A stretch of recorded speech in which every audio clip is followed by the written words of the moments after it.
Broadcast. There we go. Live. Let this breathe a little here to get everybody in. I know everybody's sorry about the timing thing. Something kind of got thrown off there just a little bit. So appreciate all of you that have been in here early. Man, got a lot of comments, and we got everybody in.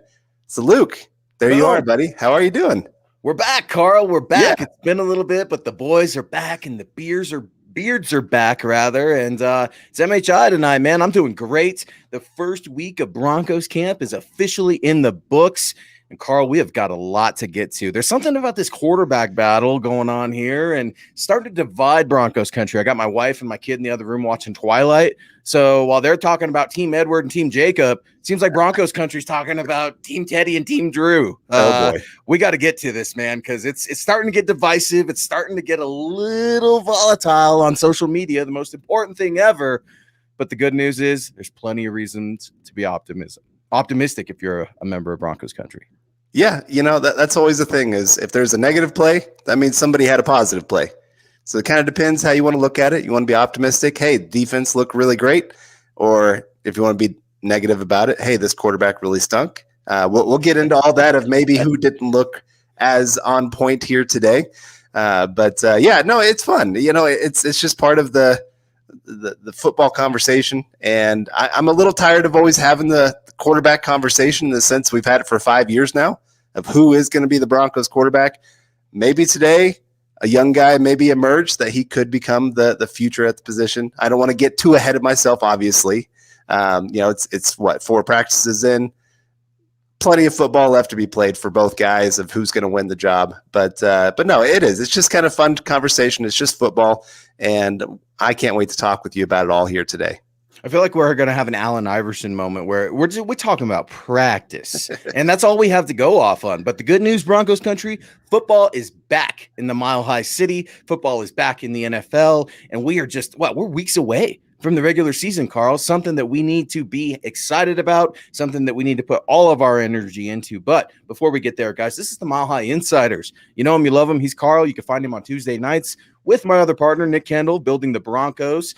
And the rest of our other podcast, you got the Dove Valley Deep Divers. You saw those guys last night on Friday. You got the Huddle Up Pod. That crew will be back tomorrow on Sunday. But the most important thing you guys can do for us is go over to milehighhuddle.com where we have the most up-to-date analysis and written content. You can find videos up there. Be sure to get it on Spotify, iTunes, wherever you get your podcast as well. And look for the Huddle Up Pod. That's our mothership pod. You'll be able to find all of our other podcasts from there. And guys, be sure to get yourself some swag. Go to the huddleuppod.com store, get yourself an MHI hat, get yourself a Building the Broncos hat, get yourself a coffee mug. You got baby gators, baby t-shirts, onesies, all kinds of good stuff, man. I'm always throwing my MHI swag around. Gotten a few questions, Carl, at UC Health Training Center. Hey, man, where can I find a hat like that? Get to huddleuppod.com and you can go ahead and get yourself a hat. So here we go, Carl. Day 4 in the books. Now, last time I checked, 4 is an even number. And that's where I'm going to go ahead and try to stay even-keeled today. I'm trying to stay even-keeled all week. I'm trying to be like Teddy, I feel like, right? Not too high, not too low, not trying to have a bad show today. Something Teddy did have a bad practice. Yeah. But right now for me, Carl, it's 2-2. I'm looking as, the 50-50 battle. Coach Fangio said yesterday, I'm not seeing any separation, things of that nature. So the pads come on Tuesday. I'm sure shells Monday. As we just give a general synopsis of the week, where do you have the quarterback battle right now? Because it's really hard for me as I rush back home from UC Health Training Center. I'm trying to type up an article. Who won the day? That's hard, Carl, as you know, as you're pumping out articles as well. Because you got to try to get the whole synopsis of camp. You try to get all of the context. And I can't go back and rewatch film and say whether or not a tight end should have caught this ball or if the defensive lineman batted that ball, if that, somehow hindered the quarterback. It's really hard to get a good grasp on how these guys are doing, at least when it comes to grading. Yeah, it does. That's why you always love Senior Bowl. They film the practices and let you watch them afterwards. Yeah. The Broncos, the best they give you is their hour-long YouTube coverage where, they're zoomed in so you can see, 3 players on screen, and you get hardly anything, and then you get the highlights at the end of the day. So you can't get much from that, really. But right now, I would give a little bit of an edge to Drew Lock. I mean, like I said, Okay. Teddy had a really crappy day today. When you throw 3 interceptions in an 8-pass series part of practice, unfortunately with training camp, you have so many limited practices to make an impression on these coaches. So one really bad practice really puts you behind the 8 ball with everybody else. It just gets amplified. And Teddy could not have a day like this. He had to be steady Teddy. He had to be that guy that every single day you're going, yep, he's doing exactly what we thought he was going to do. He's completing a high percentage of passes, and it sounded like he completed the first 8 passes of practice today and was looking like, hey, he's doing his thing again. And then all of a sudden just kind of lost it there a little bit. Now, given 2 of the interceptions were tip passes. So some of that's not that he was inaccurate or that he made a bad decision. It's just a defensive lineman made a good play. McTelvin Ajim. That's a name to kind of keep an eye on for a guy that could become something here in the future for the Broncos there at the defensive line. So, like I said, you got to keep everything in perspective with how this kind of looks. But again, I will give the edge to Drew Lock because he's doing some of the things that I was hoping we would see from him. He was highly accurate today. I think he only had 3 passes that hit the ground. 2 of them were drops. So getting that accuracy up there, making good decisions, not always having to do the hero ball down the field, even though he did have a highlight play to Cortland Sutton. So you like that you're seeing some of that balance now from Drew Lock. And I think maybe after his really bad day, Drew Lock kind of maybe went back and watched that film and said, I got to learn from Teddy. Maybe Teddy can teach me some things here. And so that's kind of nice to see that he's kind of going in that direction. Well, and the thing is, they're both going to need to do things that they are uncomfortable doing. For example, what do we know that Teddy loves to do? Teddy check down, whatever you want to call him. Those are accurate passes, as you mentioned, 8 for 8. What do we know that Drew Lock likes to do? He likes to use that arm, right, and throw deep, go after second stringers, third stringers. Parnell Motley having an abysmal first week of Broncos training camp. Hope the young man can recover. He's got his hands full with those Broncos wide receivers nonetheless. But yeah, man, there's nothing stopping me or my ego or anything like that from saying Drew Lock dominated today. I was not out there today. It was an invitation only, an alumni event kind of thing. But I've got Twitter, right? I've got friends. Believe it or not, Carl, I've got friends. What? And I'm getting some texts from them telling me and confirming the truth on Twitter that Teddy had a bad day and Drew had a bad day a couple days ago. So when I look at it, 1 bad practice for Drew, 1 bad practice for Teddy, they're pretty much evened out because a couple days ago, it took until the last possession in the red zone for Drew Lock to get a completions. Talk about a bad practice. Now, there could have been a couple of interceptions in there as well, but coulda, woulda, shoulda. They weren't official. So before we get going too much longer, I want to say what's up to some folks that have been waiting for us for a little bit. I know we had some scheduling conflicts and some weird timing and things of that nature, but Randy Foster in the house. I see you. He's saying Drew Lock won the day. Y'all tripping. We know that. We know Drew's in there, and I appreciate you joining MHI with Carl and I tonight. Kathy Lund, how are you? We've got Tim Durr, Chris. I saw Big E in here. Orange Crush. I actually got to meet Orange Crush, man. Got to meet Orange Crush. Yeah, I've been able to meet some friends out there. Gage, shout out to Gage and Gavin down there at UC Health Training Center. If you see us down there, Carl will be down there next week. A little peek behind the curtain. Come say hello. Because this is really something that we're excited about. We put our heart and our soul into football, specifically the Denver Broncos. So, Carl, it's been super cool to be able to meet some of our MHH Super Chat superstars and our regular supporters and the people that give us the greatest gift in this life, their time. Yeah, for sure. We always appreciate everyone tuning in and spending an evening with us. Here it is Saturday evening. There's a lot of things you could be doing, and so we appreciate that you guys are taking the time to be with us. And speaking of that, Mohammed Badri coming in here with a couple orange and blue hearts for us and a super chat. Really appreciate that, and love the swag that you were talking about earlier. He's got it on right there in that picture, so you can see. We can get you all decked out. I'm planning on getting a couple things for my boys when I head down south here pretty soon, and they'll be decked out. Okay, so I got to ask you real quick as we talk about that too. So as we start to run into some Broncos fans, I love meeting Broncos Country because Uh-huh. every year I see a new fan that's just gone all out, right? So everybody knows Mhm. about Mile High Prophet. Everybody knows about right, Barrel Man, R.I.P. So the guys in the Yeti costumes and the pom poms, all that kind of stuff. Yep. Well, I met a gentleman, Carl, a couple days ago who had legally changed his name to Elway, his middle name, and then he got some sort of tattoo on his tooth, a number Yeah. 7. Nice. He has every Ring of Famer on his arm. I mean, these Bronco fans absolutely love their team, and they're sick of seeing their team lose, Carl. It's that simple. Now, I got an interesting text message from a former Bronco today, a good buddy of mine, and he confirmed what everybody else confirmed. Drew had a great day, Teddy not so much. But the shocking thing about that, fans are booing Teddy Bridgewater and cheering him when he's throwing these interceptions. Something that I don't understand. I kind of mentioned that to my wife before the show started. Her mouth hit the floor and was like, are these Broncos fans or are we quarterback fans? It made me feel like we were in the Tebow era a little bit, Carl, because last time I checked, Broncos Country wants the team to win.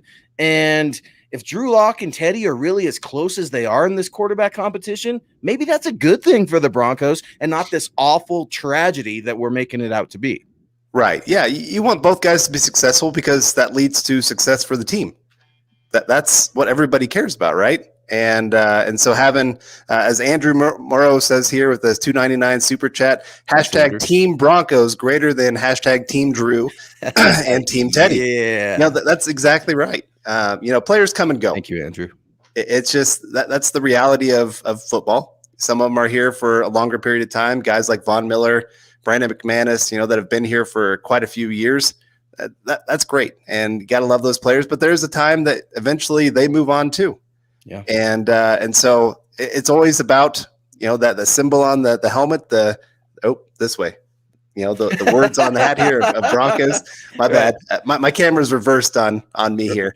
But no, it is. It's about the Broncos, and whoever wins the job, you hope that they go out there and earn it to the point like they go win it. They do so well, the coaches go, we have to play that player, whoever it is.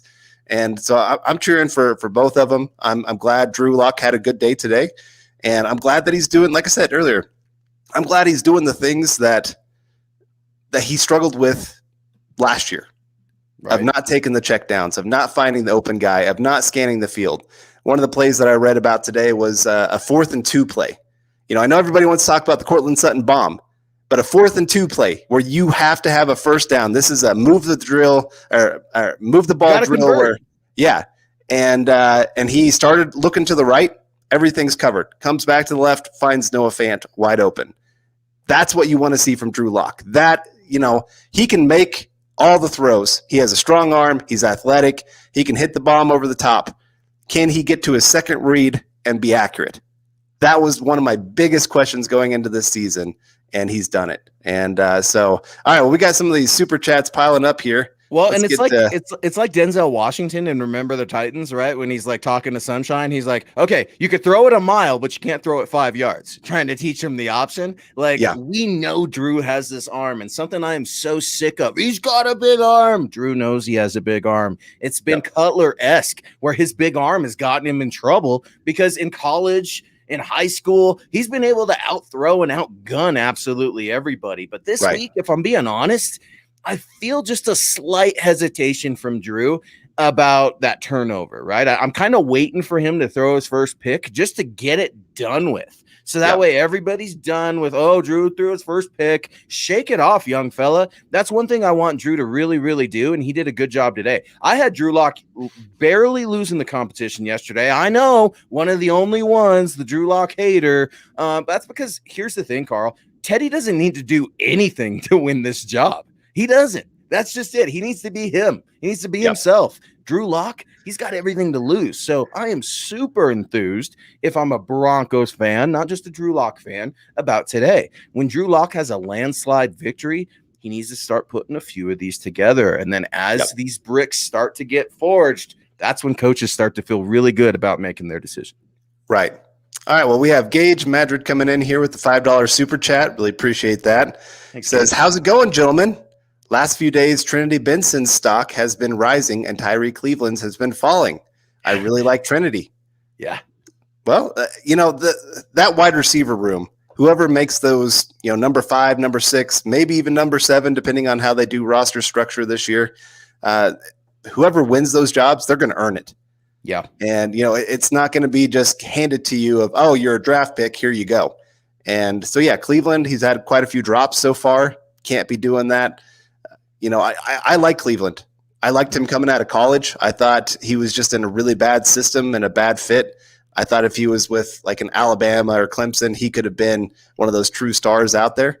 But at the same time, again, you've got limited practices. Go make an impression, and you got to make a good one. And thankfully, Trinity Benson's making that. I've liked that kid as well. And so I'm excited to see whoever ends up winning those jobs there on the back end. Yeah, that's a great comment, Gage. I absolutely love it. I wrote about Trinity Benson a couple days ago in one of my camp journals. This guy is having a fantastic day. Wasn't out there today, but if I'm just assuming things, I assume he had a decent day today. So that means check, and check for Trinity Benson 4 days in a row. That's what a young man needs to not only make the team, but to start to get some playing time. And I start to wonder about Trinity Benson. And I asked Zach Kelberman this on the Huddle Up Pod a couple nights ago. Hey, man, can he return? Can he punt return, kick return? I know Deontay Spencer, he's been, the punt returner forever, what it feels like around here. But you start to look for where guys can start making a difference. And special teams has got to be one of those things. Now, when it comes to Tyree Cleveland, I'm a little disappointed about Tyree Cleveland, if I'm being completely honest. Tyree Cleveland dropped a couple huge passes 2 days from Teddy Bridgewater. And I think if those passes were completed, maybe Teddy wins all 3 days just from the big splash plays, right? Yeah. If you're Tyree Cleveland, you need to watch out because there's a young man named Seth Williams who's quickly coming up on the roster as well. So that's not to say I'm taking a dump all over Tyree Cleveland because I like Tyree a lot. You saw just a glimpse of what this young man could do last year, but I think he's having those problems that we would expect receivers to have when you're having 3 different quarterbacks throw you 3 different balls and you're a young wide receiver trying to figure out life in the NFL. So I'm willing to cut him a little bit of slack, man. But why is Brett Rippon out there wasting my reps? Brett Rippon, nicest guy ever. Yeah. Right. We know he's going to be a coach one day, smartest guy ever. But if it's a quarterback battle, for the love of God, can we just make sure that Teddy Bridgewater and Drew Lock are out there getting as many reps as they can? Because with the new CBA and everything, Carl, I got to tell you, these guys are it's not the most intense practice I've ever seen in the world. Nothing reminiscent of the old days of Mike Shanahan and Greeley. Right. Well, you're talking sometimes each quarterback will get maybe 16 to 20 throws of team-oriented drills, 7-on-7 or 11-on-11. That's not a lot of throw. I mean, they throw more in a game than they do in a single practice kind of thing. So, yeah, you're right. With those limited reps, you got to take advantage of them. I'm excited to see what some of these wide receivers do when the pads go on and they can be hit. Exactly. That's when you really see, because it's easy to make those catches when you know they can't touch you and that they're going to hold up on some plays. Yeah. But when some of these safeties can actually lay the wood and do some fun things, you might see this order begin to change a little bit. It's kind of how it goes in the NFL. Well, could someone tell K-Jack, for the love of God, not to hit his own teammates in camp? I mean, we remember what he did to was it AJ Bouye last year? I mean, knocking him and the other receiver out. But I just worry about that guy. That man is just straight reckless. I think he's going to have an awesome season. But we've got Anthony coming in with a $5 super. Appreciate you so much. Thank you for joining Carl and I on Mile High Insiders on Saturday night, part of Mile High Huddle. Go Broncos! Our good friend James Palmer said today that the word around the league is that the Broncos have one of the best rosters in the NFL, and I am hyped. Here's something that I immediately recognize from that comment right there, Anthony, and it's something that's been talked about and whispered about around there. Which assets on the Broncos are tradable right now? If you start to look at needs around the league. Now, some good friends of mine are suggesting that maybe the New Orleans Saints need to place a call about one Tim Patrick. Of course, Tim Patrick, another receiver I wrote about in one of my camp journals, who's an alpha dog. He's an absolute beast. Who doesn't like Tim Patrick? I mean, raise your hand and all of Broncos country will shame you. But Tim Patrick is in his last year of his deal. He's going to get paid. He could start arguably on a good, I would say 25 teams right now. Michael Thomas, he's got those injuries. You start to wonder a little bit about the running back position with the LA Rams. San Francisco 49ers, they're just completely stacked at running back. So I will say this, NFL rumor mill, I put some tweets out there a couple weeks ago.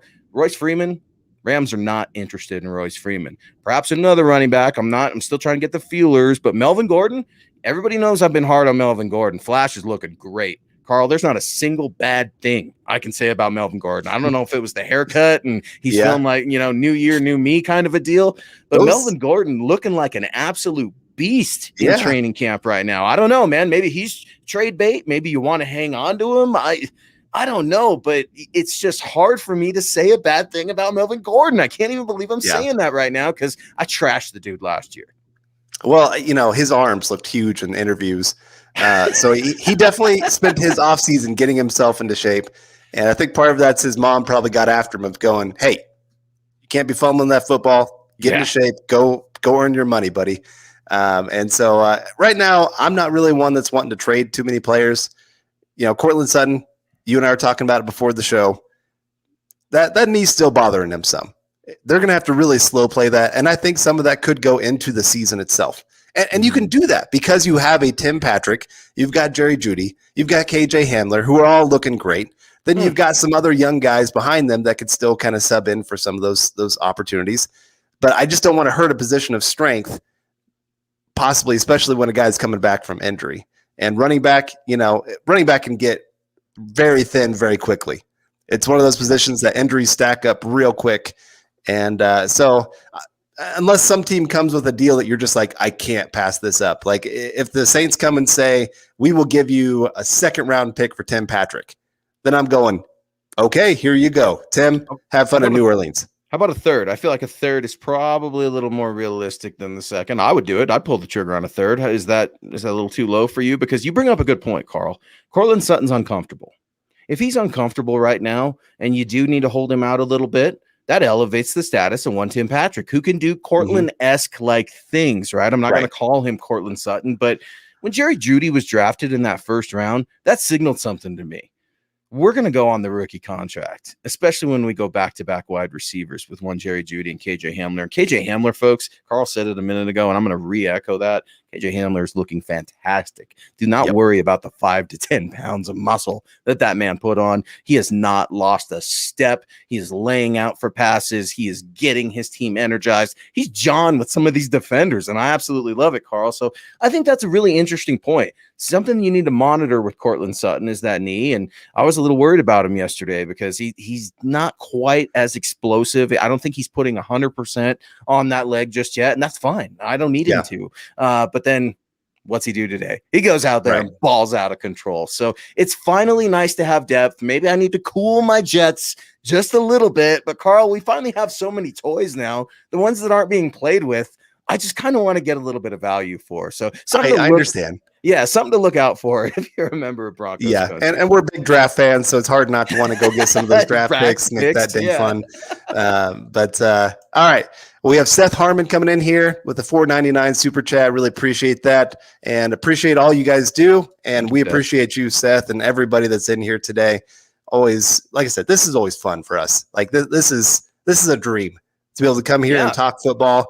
I had a guy earlier this week that here in town that listens to the shows, and we started talking some Bronco football, and I told him, hey, call me anytime, because like we could talk Bronco football all day if you let us. I really think like we could just have a 24-hour live chat going kind of thing. But no, we do. We appreciate all of you guys joining us and wanting to talk Bronco football with us. All right, well, we have Dennis Woods coming in here with the $5 super chat. What's up, what have you seen or heard about Calvin Anderson? How's he doing? Yeah, Calvin Anderson. Yeah, man. Calvin Anderson, coach minced no words about it at the media barbecue. And he said, do not sleep on Calvin Anderson. And then the very next morning, Carl, Calvin Anderson is your starting right tackle to start training camp. Something that I was a little surprised about, if I'm going to be completely honest. Now, I'm going to have my old man moment, my get off my lawn moment with the offensive lineman and the hype videos, right? But hey, it worked for Garrett Bowles, right? As someone who's very tight with Garrett Bowles, Calvin Anderson. Calvin had a rough first day. Probably because of the guy he was lined up against. Some guy named Von Miller. He tends to wreck practice if you're a right tackle. I remember my buddy Orlando Franklin telling me ad nauseum he didn't think he could play in the league when he was drafted because of Von Miller, and Von just wrecks right tackles. So anytime you're getting experience against Von, that's a mental thing, and Calvin was able to shake that off. He did have a couple false starts, but Bobby Massey a couple days later. So Calvin Anderson actually got 2 days starting days at right tackle, something I was a little surprised about because Coach talked about getting Bobby Massey in the rotation for day 2. Calvin Anderson also taking reps as the swing tackle. I did see Calvin out there at left tackle while Bobby Massey was also in the game. So I like Calvin Anderson a lot. I'm not sure if he's going to be able to solidify his status as a starter on this team, but there is no doubt in my mind that Calvin Anderson can be a swing tackle in the NFL for the next 5 to 6 years. Yeah, and that's a valuable position, honestly, to have that kind of swing tackle that can play both right and left tackle and come in and not – I mean, obviously they're not going to be as good as the starter, otherwise they'd be the starter, but not completely destroy your offensive line the fact one guy goes out. And it's also nice where you can have a guy that you don't have to move half the guys on the offensive line to figure out how to get this guy into his best position. So, yes, whoever wins that job, whether it's Massey or Anderson or whoever, it's nice that you can have a guy that you can trust to come in there as well and do okay. Well, and that's why I love Broncos Country so much. Just another reason, Dennis Woods, that was an excellent question. Broncos Country is the most educated NFL fan base. I swear, I promise that. Something I talk about, I piss fans off all over the league when I'm traveling, scouting, and I don't care. While everybody's talking about quarterback, here in Broncos Country, we're also talking about right tackle. We're wanting to know which corner is going to be the other starting corner opposite Kyle Fuller. There are tons of positions right now. We're talking about the center battle, right? All kinds of things. So I absolutely love that, Dennis. Thank you so much. Be sure to keep it locked on here on MHI tonight. He is Carl. I am Luke. Be sure to find all our best work at milehighhuddle.com. If you want to get over to the mothership, get at Mile High Huddle on Twitter. And we've got Aaron Lynch coming in here. Aaron, how you doing, buddy? Happy Saturday. Appreciate you joining Carl and I on MHI. Teddy or Locke or captain, whoever. You should want the guy lining up behind center to ball out. Sort yourselves out, Broncos Country. And you know what? I'm going to do that again. Sort yourself out, Broncos Country. Listen to my man, Aaron Lynch, because A.A. Ron is telling some truth here. This is a talented roster, Carl. We know that. We know that the defense is great on paper. We know that this team has swag, whether it's got energy, all this other stuff. Quarterback competition is ultimately frowned upon in the NFL, especially when you're looking at a retread quarterback in Teddy Bridgewater and a potential second-round bust in Drew Lock. Both air quotes for both of those. But it's one of those things where they're having similar days, Drew Lock and Teddy. I mean, we've had 4 practice, so I would argue they've had 2 similar days and 2 terrible days. So they're really neck and neck right now. I don't care who wins. Someone asked me today on Twitter, Carl, and I'm sure you've been getting it. Everybody's been getting it. Who do you want to win? The best quarterback is who I want to win. Like, I have nothing personally invested in Drew Lock or Teddy Bridgewater. And I see Kenneth Patterson. We have the same last name, brother. Don't come at me so hard in the comment section saying Luke just loves to hate on Drew Lock. It's not true, brother. I actually wanted Drew Lock in the first round. Can you imagine, Carl, if we got Drew Lock in the first round and we're still having these conversations? So for me, no, it's not any ego thing or personal thing. I wish I could have been out there. I'm jealous that I didn't get to see Drew Lock balling out today, because when Drew's balling well and he's throwing and gunslinging and dealing and the team energy is up. Yeah. Teammates respond to Drew. And I wanted to see that. And I like to see that, but I want to see him do it 2 days in a freaking row, Carl. Is that too much to ask? Teddy Bridgewater, do it 2 days in a row. Yep. And that's the thing is, I mean, we've seen the highs of Drew where, like the Houston game, 4 touchdowns, big plays all over the field, hitting guys left and right. We've seen him with the Carolina game where, again, another 4-touchdown game. Just you see the good. I mean, you see the promise of what he could become. It's always been the consistency side of things. He can. I always knew he could go out there and have a great practice. He could go out there and launch a ball 40 yards down the field, hit a guy in stride, and it just be great.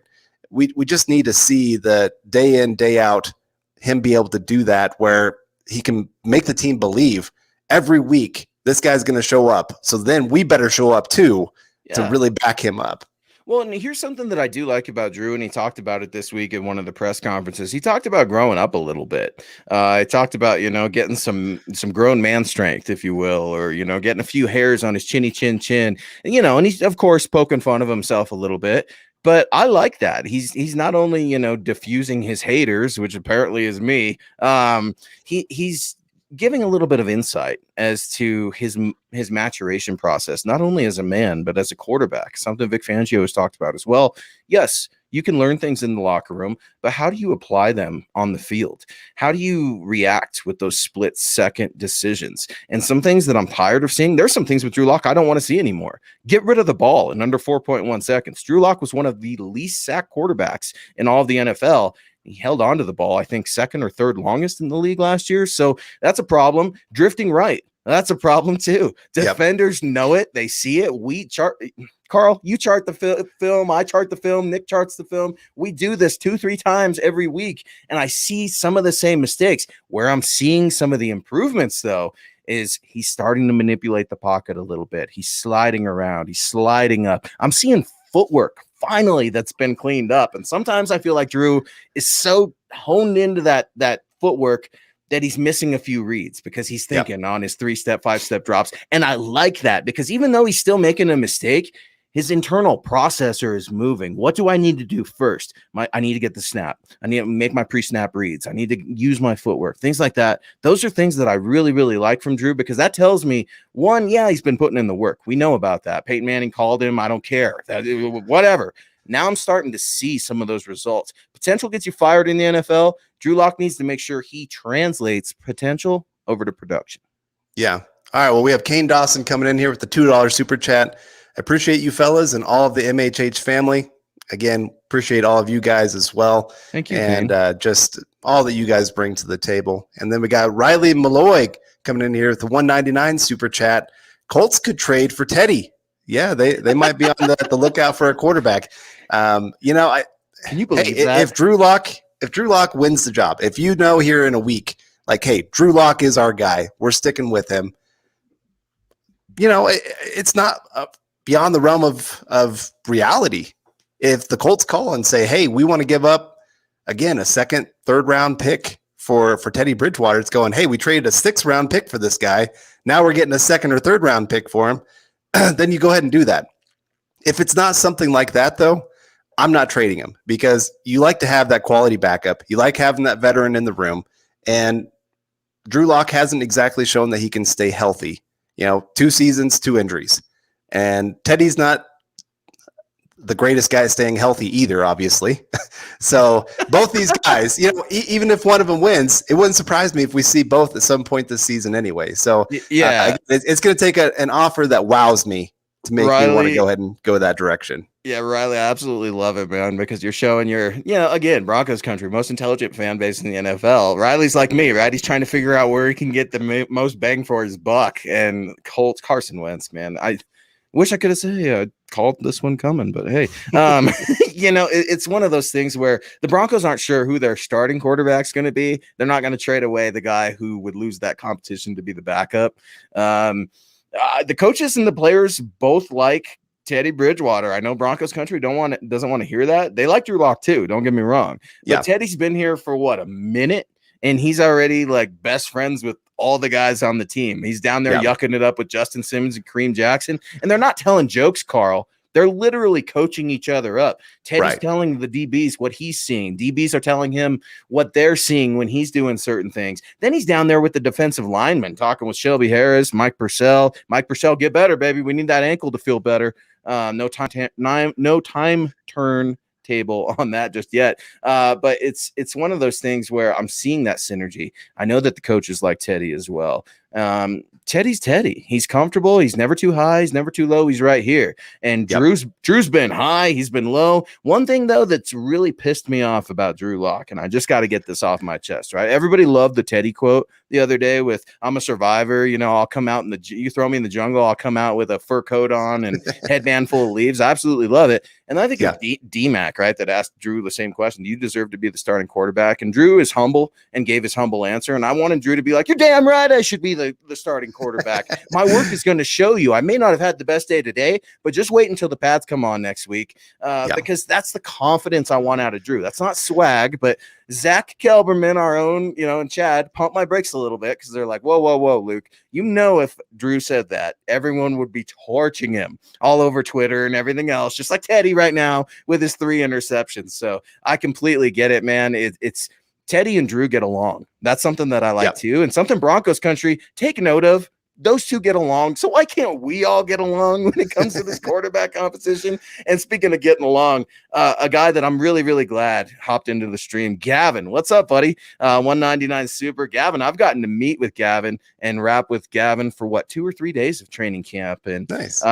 Dude, Gavin knows I'm asking, right? Like deep questions. Who's this third stringer with the number I don't know? Gavin's answering for me. Nice. He's like, oh, this is so-and-so. And just a committed member of Broncos country, an absolute gentleman. Appreciate your support, Gavin, and appreciate you saying hello. And if you see us out there, and Carl's going to be out there next week, guys, spoiler alert, come say hello, because your support means the world to us. And we're just happy that football is back. And I know Gavin's happy football is back. Gavin's asking me the other day, question I haven't been asked in years. Hey, man, who do you think, who's your favorite matchup right now with the receivers? And I'm just like, duh, A, B, C, or D. I mean, Tim Patrick's out there. I'm looking to see who's on him. Jerry Jeudy's out there. I mean, KJ Hamler. I feel like LeBron in the Miami, Heat right now. Not 1, not 2, not 3, not 4. They got so many different matchups. So when we got guys like Gavin out there and Gage out there and Orange Crush out there, it's absolutely awesome, Carl. I love it. Yeah. Well, speaking of another one that we love on this show, Stu McPeak coming in here with the $9.99 super chat. Hi, y'all. Hi, right back at you, man. Really appreciate seeing you in the chat here. And just Stu, man, what do you think? What do you think, buddy? I want to get in the chat real quick. What do you think of the quarterback competition? Because Stu is a diehard member of Broncos country too, and I see Gage up in here. I hope to be there on Tuesday, day 1 of pads. And Stu, let us know, dude, because Stu's been with us specifically on MHI since day 1, and I'll never forget that, man. It's hard, Carl, as you know. I know you've been in this business for a long time now, and I've been bouncing around from publications, different stations, and things like that. But it's hard when you just start up a podcast, man, and you hope that one gets going and collects some steam. And it's the support from guys like Stu, from guys like Gage, Gavin, everybody else, Pobby, all of our super chat superstars that allow us to do what we do, cover the Broncos.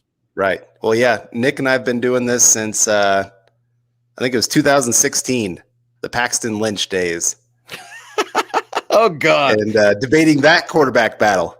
My guy Trevor Simeon, right? Yeah. Right. Okay, so who were you, right?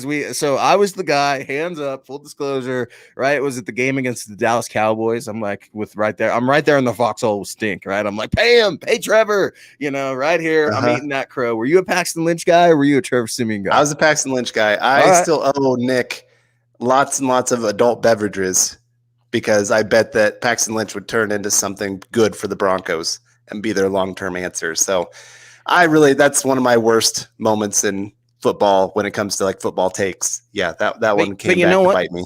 You know what? You weren't alone. Some guy named John Elway. I don't know if anybody's ever heard of him. And that's the thing. That's the coolest thing. Carl's an NFL draft analyst as well. So we nerd out on that. And Carl, I'm sure you've already started on next year's class because you guys are insane. I don't start until December. You guys are.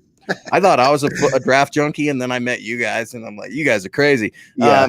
But no, man, that's the thing. You hit and you miss, and that's something that the Broncos have done, and they're starting to hit a lot more than they've missed when it comes to adding some players. Carl, when's the last time the Broncos have had an offensive line that can protect a quarterback? When's the last time they've had more than like 3 corners that are healthy? They're not just signing guys off the street. It's absolutely crazy to see the transformation that George Payton is making with the Denver Broncos. And as we speak about defensive backs, John Houston is in the house with the $2.99 super. Appreciate you so much, John. Hopefully you're having a terrific summer. What's the word on how Pat Surtain is doing? Well, the word is the guy's a freak. He's a monster. He's an absolute beast. I can tell you right now, I feel extremely vindicated not taking Justin Fields over Pat Surtain. I don't care about 50-50 battle. This guy's the real deal, guys. It's already been reported, so hopefully I don't get in trouble with Broncos PR or anything, but this guy's out there covering tight ends. He's covering slot receivers. He's covering the perimeter. Heck, He's in there at the 8-man box every once in a while, Carl, getting some LB reps, something that looks weird because he's a big corner too, dude. This guy's got size. And for all you Caleb Farley fans that were just chirping me last winter, I told you so, told you so, told you so. Pat Surtain's the real deal, guys. You should be really, really excited about PS2. He's a cerebral player. You know he's got the genetics, but this man is lining up number one in every single line drill. He's commanding the respect of not only his teammates, but his coaches, and they cannot pull him off the field, Carl. So you've got one of two choices for your starting cornerback, because Bryce Callahan's going to be in the slot, right? Kyle Fuller's going to be on the perimeter. So do you want to play Ronald Darby, a corner that you paid significant dollars to come over here to the Denver Broncos, or do you want to play your first round pick in PS2? That's a decision that the Broncos are going to make right now. Just looking at practice, it looks like PS2 is going to be that starting corner. Yeah. I mean, if I really had to make that choice, probably early on in the season, I'm sticking with Darby. And some of it might be a matchup thing.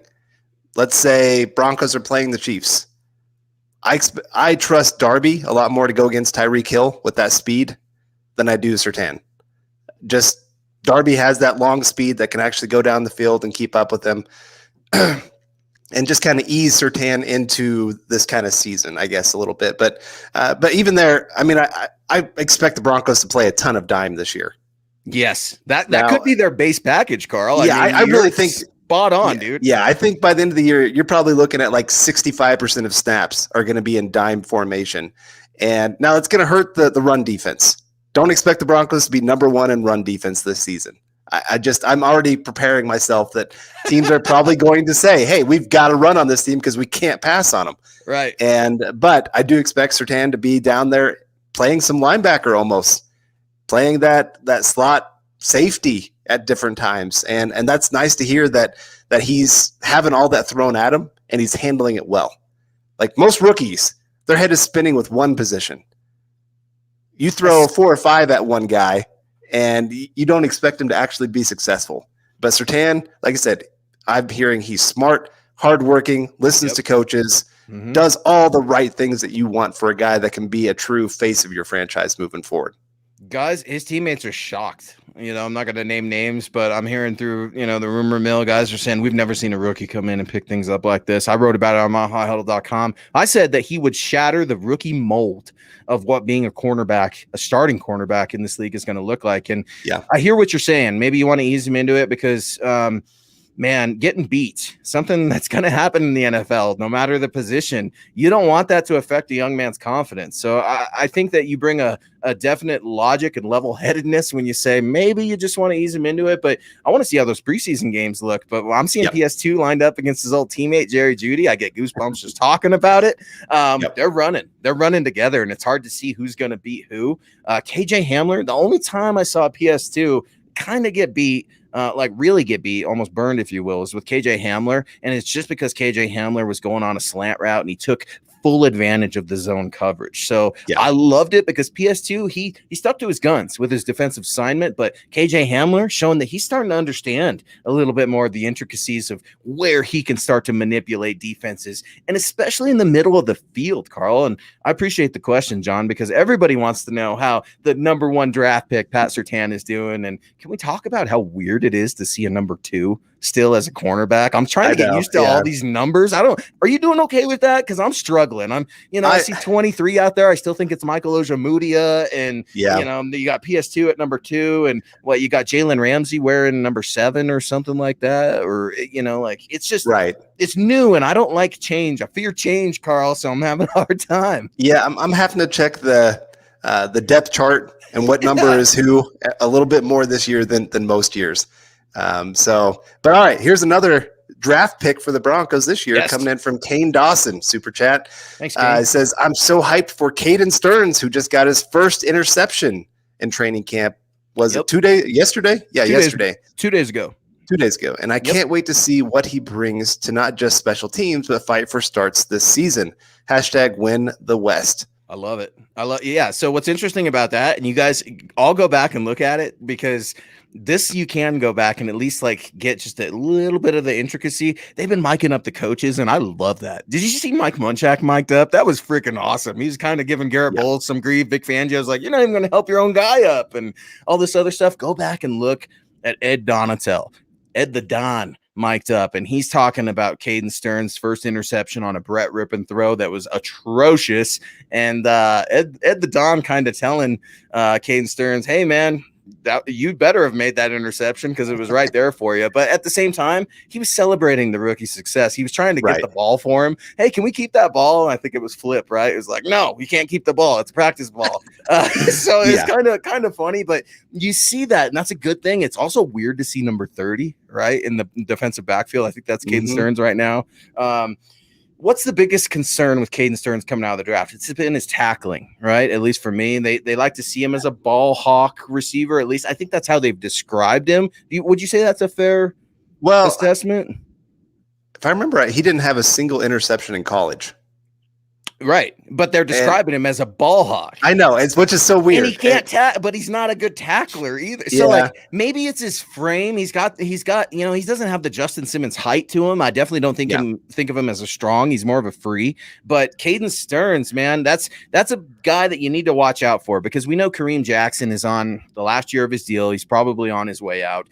Bryce Callahan, last year of his deal. Kyle Fuller, he's on a 1-year deal. So you're going to have a lot of turnover in the secondary next year. So you start to look at the next generation, if you will, and Caden Stearns, who could very well be playing with Justin Simmons. I still am holding out hope for Michael Ojemudia.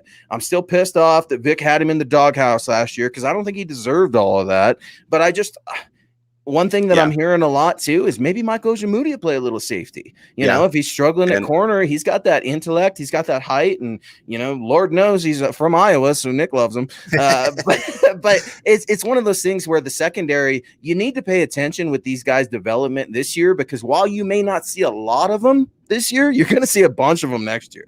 Yeah. And, if there's the other guy, Jamar Johnson, that hasn't seen the field yet because of COVID protocols. And I'm excited to see him on the field as well. So, it's nice. The Broncos have options. They have some young guys that have, Caden Stearns, the biggest thing he has going for him, he's an athletic freak. One of the more athletic guys that the Broncos drafted, and they drafted a lot of athletic freaks this draft. And so, does that scare you? Does that scare you at all? And the reason I ask is because when he is athletic, and usually that's a really good thing, right? But I think back to John Elway, right? And drafting athletes. And do you want athletes or do you want football players? You want both, right? Like ideally you want both. You don't want just some guy who's stiff as a board and can't move, but can lay the wood. And then you don't want a guy who's an all perennial track star who can never get on the field either. You want someone in between. So can we give these guys a little bit of grace? Yeah, I'm willing. Like a Caden Stearns guy who had quite a few years of starting there in college and got some opportunities with that. I'm willing to let the Broncos try to develop him. Take a chance on him. Then go get the player like Jamar Johnson, who showed he could be a ball hawk, that he has some pretty good football instincts back there. Pair those kind of guys together and see which one maybe develops. You're hoping one of the two. Probably not both. Maybe both. Maybe you get lucky, both of them develop. But one of the two turn into something for the Broncos. So that's kind of, it's kind of like with pairing KJ Hamler with Jerry Jeudy. You hope one of those guys can turn into a star. Yeah. Maybe both, but it's most likely one of them. Yeah, and I think it's a safe strategy. That's a safe strategy, Cotton. We'll see how it works out for him. Yeah. But no, man, I appreciate the question. And Aaron Lynch coming in here as we're kind of in our last segment of the show, guys. This hour always flies by, and as Carl said, man, we could sit up here and flap our gums all day about the Denver Broncos because, well, there's not just one position battle going on. There's a lot of different position battles. But let's talk about the elephant in the room. Aaron Lynch with the $5 super. Drew Lock's ceiling is what throws a wrench in the quarterback conversation. So it might not be a who wins training camp thing. If it's relatively close, it goes to Drew Lock. That's interesting, Aaron, because you're using your brain, something that I absolutely love, and it's tough, something that we've all agonized over when Aaron Rodgers was ultimately staying in Green Bay of, oh, God, here we go. now I've got to go home and write and take all the heat about who won today and who didn't win today. And my good friend Nick Ferguson refuses to even say who won the day because he's looking at the totality. So he's Switzerland, right? And it drives me absolutely nuts because our job is to tell you and report the honest truth. So I agree with what you're saying, Aaron. I hear you. Locke's ceiling is definitely higher than Teddy's. We know what Teddy can do, but I don't know what Drew Lock can do. And that's a little scary for me. I know that he has all of the tools. It's something that you've referenced as well, but I just need to see that potential translate over to production. So if Drew can come out on Monday and Tuesday, all right, man, now we've got some momentum going and now we got things clicking and firing. But if he doesn't, and Teddy just is steady and nice and easy, Vic Fangio is going to go with Teddy Bridgewater. Why? Because Vic Fangio wants to stay employed. Vic Fangio, like straight up, he has not won a game in the month of September. So before everybody starts talking Super Bowl playoffs, can we talk about going 500 before that happens? Something that's grinding me just a little bit because, yes, it's the season of renewal. I feel like Chris Collinsworth and Madden right now and everything like that. But look, guys, this is a team that has a lot of holes, starting with ownership down to the coaching. And, we can have the most talented crew in the world, but if you have a leaderless ship and no one's steering that ship, it's hard to figure out where you're ultimately going. So, yes, I feel comfortable with George Payton. I'm not as comfortable with Vic Fangio because I don't know who's going to make this call. Do you know who's going to make this call? Is it going to be Vic Fangio? Is it going to be Pat Shurmur? We know it's not going to be George Payton. Who makes the call? Is it a voting thing? Does Mike Munchak and Pat Shurmur hash it out? It's bizarre because we know Vic Fangio doesn't care about the offense, Carl. That's just straight up. So who names the starting quarterback? I would say, Vic is the final say on everything. But if I'm him, I'm bringing in all the offensive coaches and saying, hey, every one of us should know our jobs are on the line here. If your job is on the line, who do you want starting for you? And then take that vote. And I would trust my offensive staff that they know what they're looking at. And Vic knows quarterbacks. He's played against every quarterback for like the last, 30, 40 years, it seems like. So he knows what he's looking at too. But I'd trust my offensive staff with some of that, get their input on what they want to decide. But if it is close, I don't know how that's actually going to go, because do you go with the guy that you think is going to be steady and you can go win with defense and run game?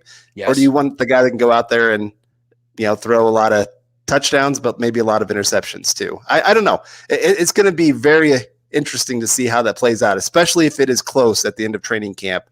If one of these guys doesn't run away with it and we're sitting here debating who should win the job, right. I'm interested to see who they go with. Well, and you talk about trust. Do we trust Pat Shurmur to make that decision? I don't. And if I'm thinking about it, I'm thinking Pat Shurmur's probably leaning more towards Teddy Bridgewater. Teddy's probably more likely to get Pat Shurmur another job than Drew Lock is, if I'm looking at it through Pat Shurmur's lens. Now, I'm not saying Pat Shurmur's a selfish individual, a bad man. I don't know Pat. I've never talked to him, never met him. I wish the best. I hope he comes out and has a great year. Heck, he's been dialing up some screen passes. I can't believe it. So I'm already proud of him for that.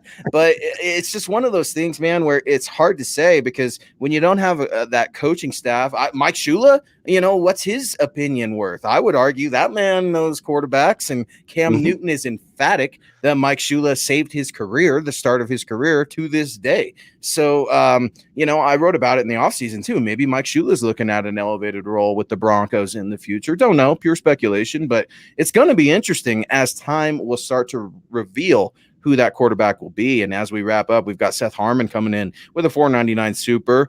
Carl, what do you expect from Baron Browning this season? We know that Baron Browning isn't out there right now. He's off to the side with Bradley Chubb. I think I saw him running gassers the other day. Saw some reports, and don't at me, bro. I can't stand it when everybody ats me, bro, with other media members and everything like that. And first things first, don't get it twisted. Everybody's a bunch of puppy dogs here in the Denver media. We might sound tough over Twitter, but when we're all together at training camp, we're all getting along. We're all shaking hands, having cold pops after. So it's never, ever personal. I saw Ben put something out there like maybe the staff, per sources, are looking at leaning Baron Browning towards an outside linebacker role, something I think is an absolute mistake and travesty, and I will be disgusted, Justin Hollins, if that happens. What do you think, Carl? What are you expecting from Baron Browning, and what do you think his role will be as a rookie with Vic Fangio? So if we're looking at what is the best opportunity for Baron Browning to get snaps this season, it is going to be that outside linebacker spot, the edge rusher kind of position.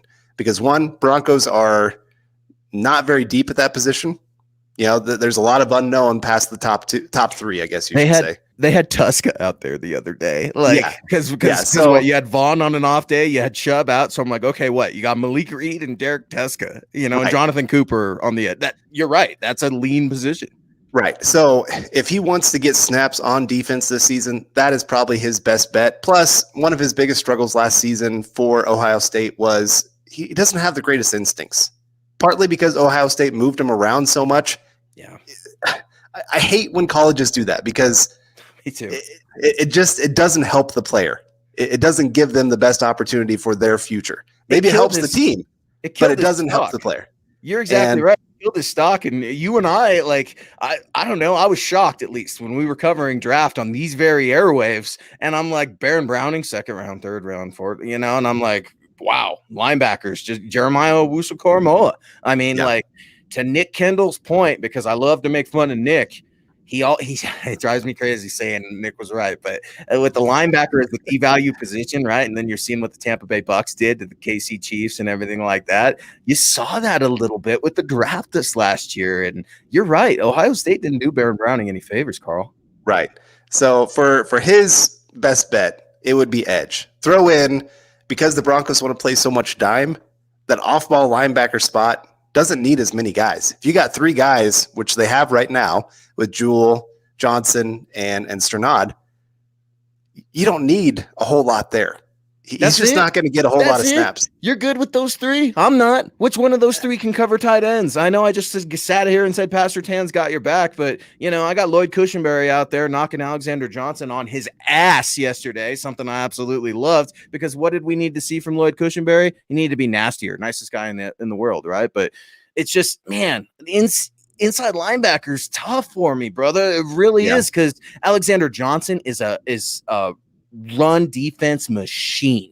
So you got to rely on him for that run defense. Josie Jewell is outperforming any of our expectations and seemingly has been in the lab every year. And I don't know how he becomes better, you know, despite his physical limits. So I just worry about stretching that inside linebacker core just super, super thin, because if I'm looking at it, Carl, what linebacker have the Denver Broncos given Vic Fangio to really work with? This is linebacker God, right? This guy that can produce linebackers the last 20, 30 years. And I know the Dome Patrol happened when I was still in the womb, but I haven't seen it yet, man. It's frustrating to me. I don't want to see a Justin Hollins scenario where you mess with this young man and then he's off the team, because his teammate Jonathan Cooper was brought here to be on the edge. So yes, he can rush the edge, but I go back to where Coach talked right after the draft, saying, I don't know.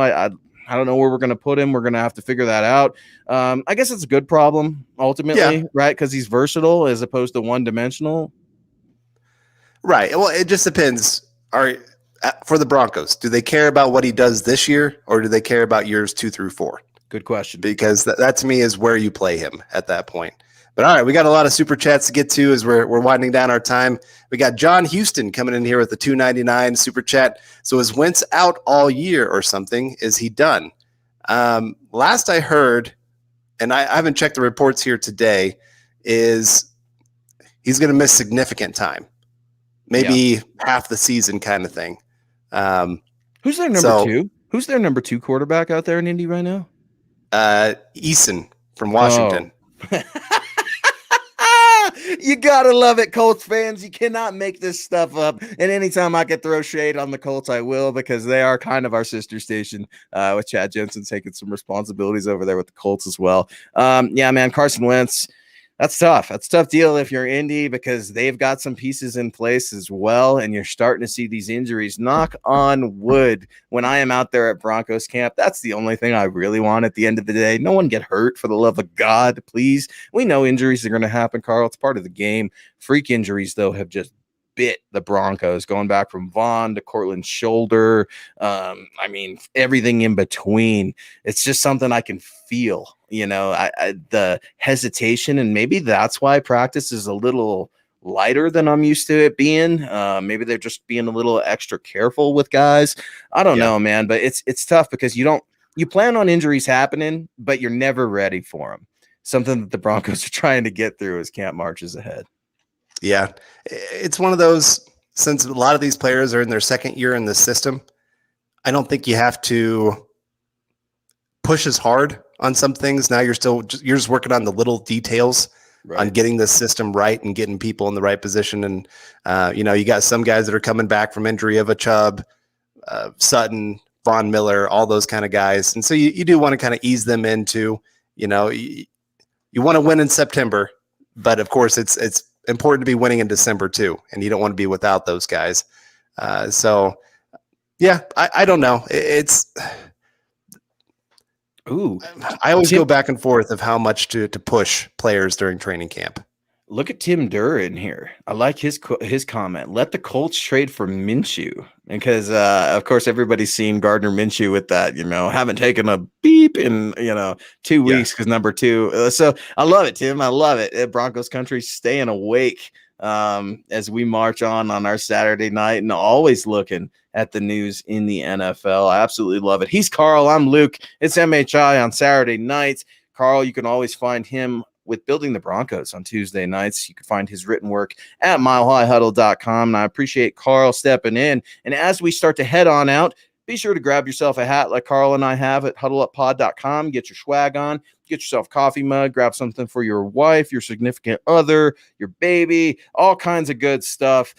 If you're joining us today via YouTube, subscribe, like, and share. Get at us on Facebook as well. Click those little thumbs up. And be sure to give us some reviews on Spotify, iTunes, wherever you guys get your podcasts, because those reviews, we take them to heart. We read them. We want to improve. We want to hone in on our craft as well. And hit that like button.